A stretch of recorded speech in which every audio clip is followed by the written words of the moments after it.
ক্রীড়াঙ্গনের কোকোটাই বেশি দেখতো, ক্রিকেটের সাথে জড়িত ছিল।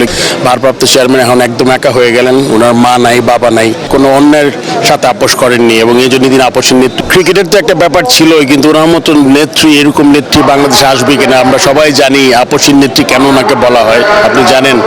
ওনার এই রাজনৈতিক জীবনের 40 বছর মতো কোনো সময় কোনো অন্যের সাথে আপোষ করেননি এবং এই জন্য দিন আপোষের নেত্রী হিসাবে। আর ওনার কাছ থেকে আমার মতো সবাই আপনারা কোনোদিন কোনো বাজে কথা শুনেননি। সেই যে রাজনীতির যে শিষ্টাচার, এটাতে উনি চরম শিখিয়ে গেছেন আমাদের।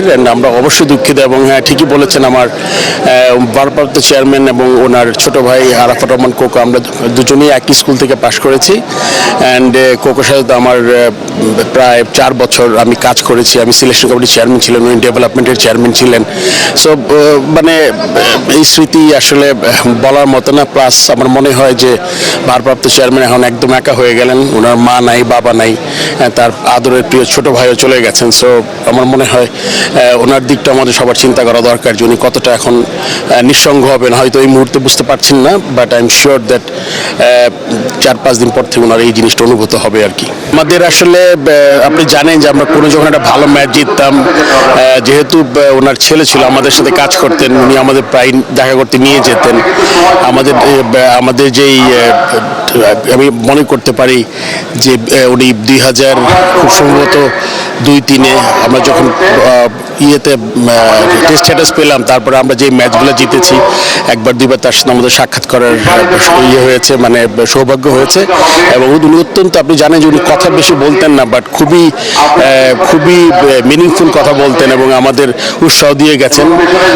আমাদের যে আপনি ইয়ের মাধ্যমে মনে করেন ফাইন্যান্সিয়াল হোক বা ক্রেজ দিয়ে হোক, সম্মান জানানোর সাথে কোনো ভোজের আয়োজন করে। সো ওইটা আসলে অনেক স্মৃতি তার সাথে আমার মনে হয় যে কোকো, যে আমরা যে মডার্ন ক্রিকেট অস্ট্রেলিয়ার সাথে যে চুক্তিটা হয়েছিল 2003 বা 2004 মনে হয়, এটা কিন্তু আমাদের শুরু আর কি, আমাদের যেই মডার্ন ক্রিকেটের সাথে পরিচিতি।